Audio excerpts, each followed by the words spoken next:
Well, this morning, we are tracking a lot here on the CW22 at 7. That's right. The Kootenay Public School Board is holding a special meeting this afternoon to discuss COVID protocols. They're considering 2 changes to help slow the spread of COVID in schools. 5 people are dead after a COVID-19 outbreak at a Colville nursing home. What the local health district is saying on how to prevent this from happening. And what a beautiful start to the day. The sun's coming up over the inland northwest. I've got what you can expect as we all look forward to the weekend.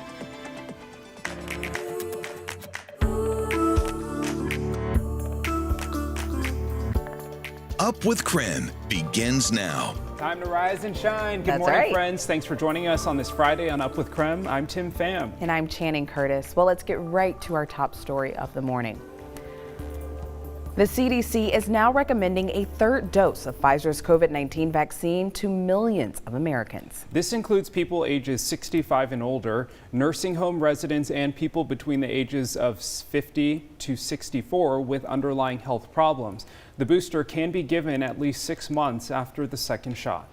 Now, this recommendation follows the FDA granting emergency use authorization for the Pfizer booster shot on Wednesday.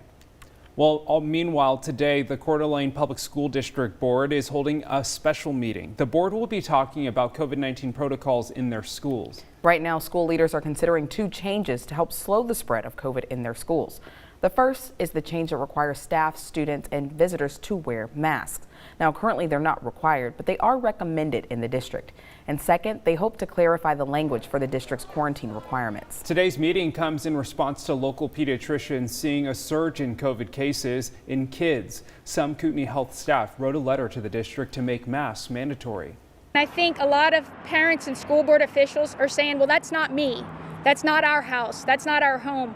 And it is, you know, and that's what makes us sad and scared, because it doesn't need to be this way. And the more we team up and the more we mask up and the more we vaccinate those who are eligible, hopefully the sooner we can get back to that normal that we all desperately, desperately want. As of yesterday, the district is reporting that 25 employees and 156 students are out with COVID-19.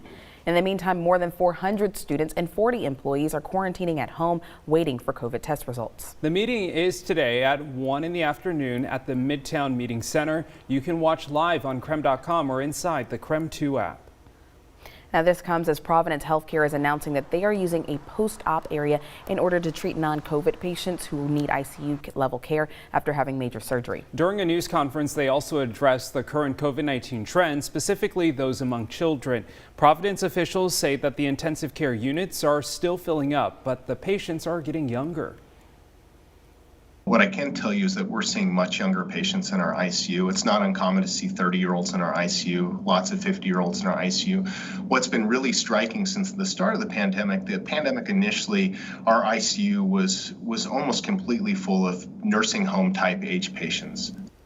Dr. Getz says the elderly population in the ICU has actually decreased because they are the most vaccinated population.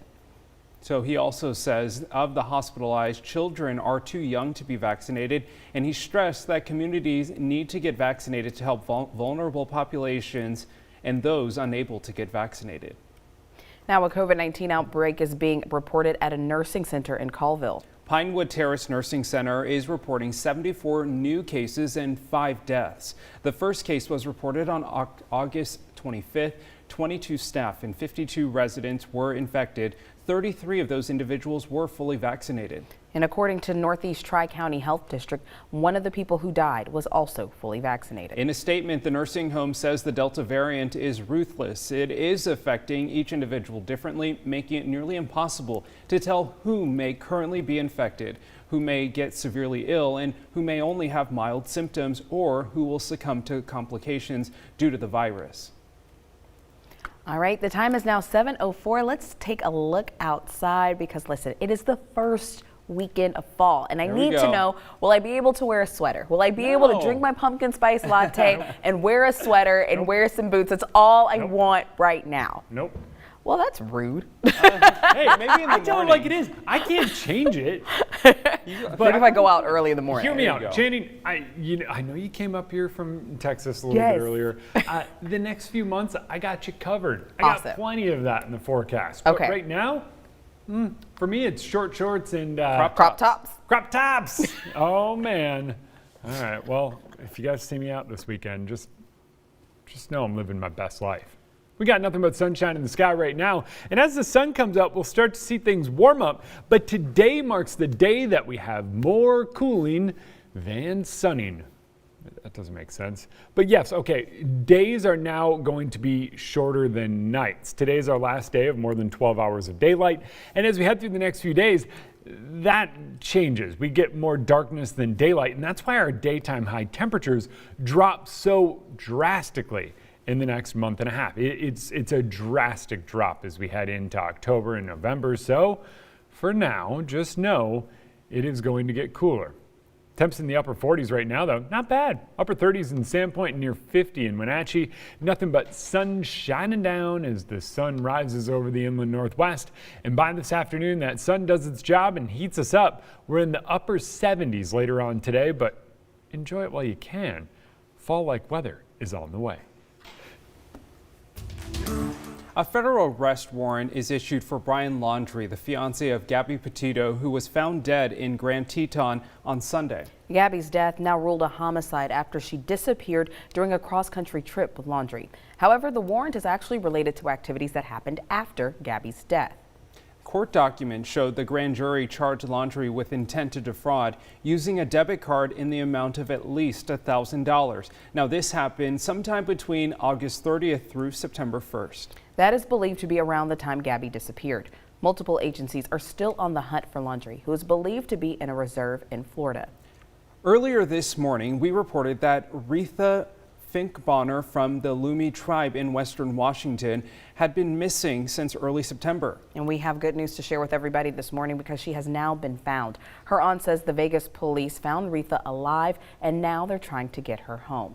But in the meantime, 115 indigenous men and women are currently missing in Washington. From Spokane alone, 11 people remain missing. So Seattle has the highest number of missing indigenous women and girls in the country. 7:07, it is time for your morning rush. More news in less time. Evacuation orders have been lowered for the areas near the Double J fire burning northeast of Republic and Ferry County. Now, there are still several level 2 evacuations in place at the locations you can see now on your screen, which means that people in those areas should be ready to leave at a moment's notice. The Department of Natural Resources still has ground and air crews on the scene. There's a new temporary location for a South Hill dog park. The dog park leadership and the city decided on a 6-acre site to be used as a temporary off-leash dog park south of Mullen Road.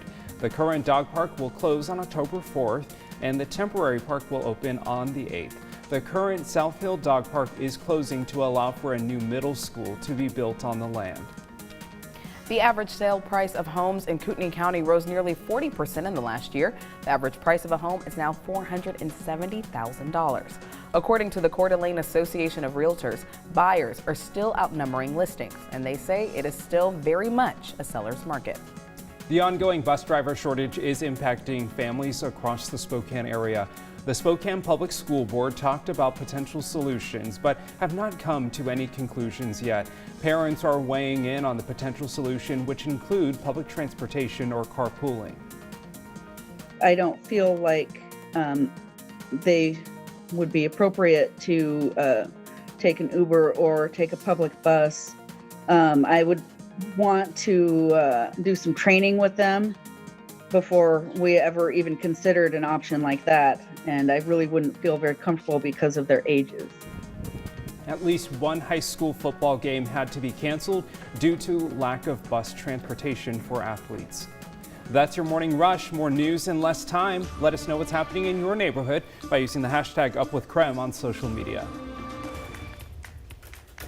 Throughout the pandemic, we've seen many waves of COVID-19 come and go. So this morning, we're taking a look at what causes those waves and how to smooth them out. And 2 brothers are reuniting in Seattle to play hockey together for the first time in the NHL for the Seattle Kraken.